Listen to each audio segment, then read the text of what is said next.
El COVID-19 no ha quedado atrás del todo. La enfermedad se ha vuelto endémica y expertos en salud señalan que actualmente se registra un incremento en Guatemala y otros países, entre ellos nuestro vecino México. Esto principalmente por una nueva variante denominada como KP2 o FLIRT, la cual se ha convertido en la cepa de coronavirus dominante en los Estados Unidos, según los Centros para el Control y la Prevención de Enfermedades, CDC por sus siglas en inglés. Estas variantes siguen siendo parte de la familia Omicron del coronavirus y sus síntomas son similares a los de las alergias, es decir, secreción nasal, dolores de garganta y de cabeza, tos y en algunos casos dolores corporales y fiebre. Oficialmente no se ha confirmado la llegada de FLIRT a Guatemala. Para esto se deben esperar los mecanismos de identificación correspondientes, pero expertos en salud comentan que la hospitalización por COVID ha incrementado un 17% y podría estar relacionada con esta variante. Así que hay que estar muy atentos a todo este tema. Y precisamente para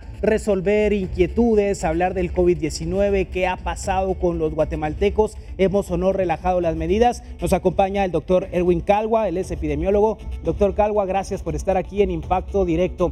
¿Qué es lo primero que debemos saber los guatemaltecos de lo que hoy estamos escuchando? Omicron, nuevas variantes, FLIRT, Estados Unidos, México. ¿Por qué debemos estar atentos a la información? Yo creo que lo primero que queremos aprovechar cada vez que tenemos la oportunidad de hablar es, uno, no es una alarma, es una alerta lo que debemos que tener. Pero la idea no es alarmar a la gente, la idea es alertarla de que aumentaron los casos. Ese es un hecho, ese es un hecho. Y las figuras oficiales incluso están empezando a salir nuevamente, porque si se dieron cuenta no estaba saliendo usualmente aquella tabla o tablero del COVID-19, y que esperaríamos que en los próximos momentos estén saliendo ya, o días, los tableros, porque sí han aumentado los casos. Y eso es muy importante en un momento dado donde están coexistiendo otros aspectos en conjunto, ¿verdad? La que es el dengue y el COVID-19, que es lo que estamos enfrentando en este momento. Doctor, hay un mito urbano después del COVID-19. Mucha gente optó por no vacunarse por creencias religiosas, otros porque dabas, efectos secundarios que pueden llevar también a la muerte. ¿Usted podría ayudarnos a desmentir esas situaciones o decir qué tan gravoso puede ser el utilizar todas las dosis? Porque muchos guatemaltecos no completaron la dosificación correspondiente, y si se viene otra ola de COVID o nuevas variantes, va a haber necesidad de hacer nuevas vacunaciones. ¿Qué le puede decir usted a la población para poder perder ese miedo? Bueno, primero que todo, creo que puedo hablarles del tema porque yo he ayudado a desarrollar vacunas. O sea, no solamente trabajo en el campo, como soy médico investigador, entonces sé lo que hay atrás de desarrollo de una vacuna, no solamente prescribir una vacuna. Y la vacuna, desde el siglo pasado, sabemos que previene complicaciones. Y eso es lo que hacía la vacuna del COVID-19. Usted se la ponía y no teníamos todas las muertes que ustedes vieron, que teníamos hace 4 años, a niveles bárbaros, realmente, que tuvimos que enfrentar. O sea, una vacuna va a prevenir, pero una vacuna, cualquiera que sea, va a tener efectos adversos. Y como tuvimos tan poco tiempo para trabajar lo relacionado a la evidencia de no solo la efectividad, es decir, que también funciona para prevenir, sino la seguridad, con el tiempo se ha encontrado que en la parte de seguridad había más información que se requería. Entonces yo creo que lo que ha pasado es que la gente cree que una vacuna no va a tener efectos adversos. Hasta una aspirina puede tener una vacuna, un efecto adverso, o un acetaminofén tiene un efecto adverso. ¿Cuáles son? Con el tiempo lo vamos viendo a través de un campo que es la farmacovigilancia. Entonces, la vacunación sigue siendo muy importante en cualquier enfermedad, y COVID lo fue. Y de hecho, estudios recientes han establecido la diferencia que existe entre una persona que se vacunó y la que no se vacunó. Es decir, doctor, que ahora deberíamos considerar vacunarnos por lo menos una vez al año de COVID-19. Eso todavía no ha salido, pero déjeme contarle algo al respecto, porque le voy a comentar. En este caso, la vacunación se tuvo que detener por 2 razones.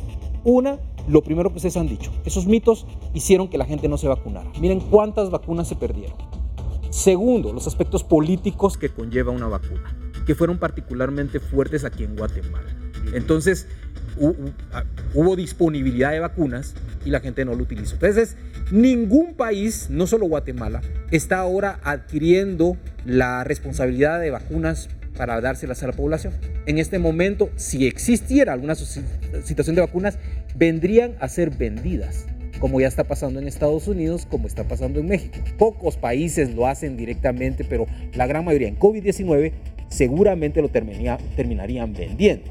Y probablemente sería conforme a año con año, como sucede con la influenza. Pero eso todavía no lo sabemos. Eso es algo que se va a ir descubriendo en los próximos días. Doctor, ¿qué nos espera si la gente cuando fue la vacuna, que era gratuita, no se la puso? Ahora si se habla de que va a ser pagada, menos le vamos a entrar. Podríamos estar esto a puertas de volvernos a encerrar, de volver a usar las mascarillas, de que otra gente haga negocio. ¿Y cómo podemos hacer que la gente no equivoque el chikungunya con el dengue, con el COVID, con infección y con toda esta cuestión que está dando, que hasta la ceniza del volcán le daña a uno la garganta? Sí. Bueno, déjeme responder la segunda pregunta. De hecho, hice un post al respecto hace poco porque se están dando en un mismo paciente dengue y COVID en este momento. Entonces, hay gente que llega al hospital y le estamos detectando los dos. No son muchos, pero sí hay, porque los dos están muy elevados. Entonces tenemos una cantidad de casos con dengue y ahorita sumándole los casos que están subiendo de COVID-19. Entonces el tema aquí consiste en que si yo voy a venir y empiezo con fiebre, dolor de cabeza, empiezo a tener malestar general, me voy con mi proveedor de salud que me evalúe y él va a determinar si me hace un hisopado o si me empieza a tratar por dengue, porque en realidad muchos piensan que el dengue tengo que tener una prueba de dengue. No es cierto, el protocolo dice que yo puedo empezar con solo los signos y síntomas a establecer si es alguien con signos de alarma, sin signos de alarma o está grave para empezarlo a tratar. Las pruebas de dengue las estamos haciendo para verificar qué tipo de dengue es el que está dando, que es el tipo 3. Y lo otro aspecto es tratarlo de diferenciar del COVID-19, que se hace con el hisopado. La situación es que el hisopado se lo hace más la gente en el área metropolitana, se lo hace menos, nos están reportando, en las áreas departamentales, pero eso ha sido desde el COVID, porque hay lugares donde ni siquiera creen que el COVID existe.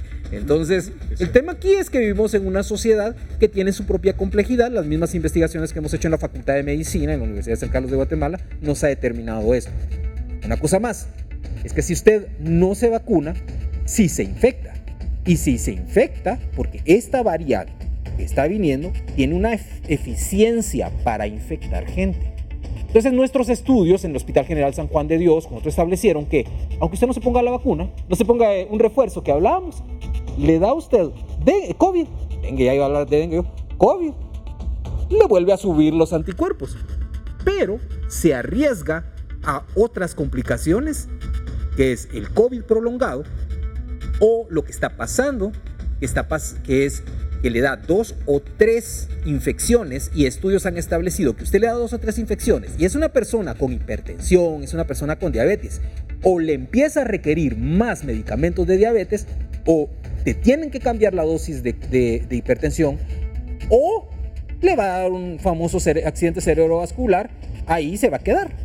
Bueno, eso es un tema muy complejo, doctor. La verdad que le agradecemos la explicación. Es un tiempo corto, pero nos ha ilustrado muy bien lo que está sucediendo. Gracias por estar con nosotros aquí en Impacto Directo al doctor Calwa para abordar esta temática del COVID-19 y cómo Guatemala también se está preparando.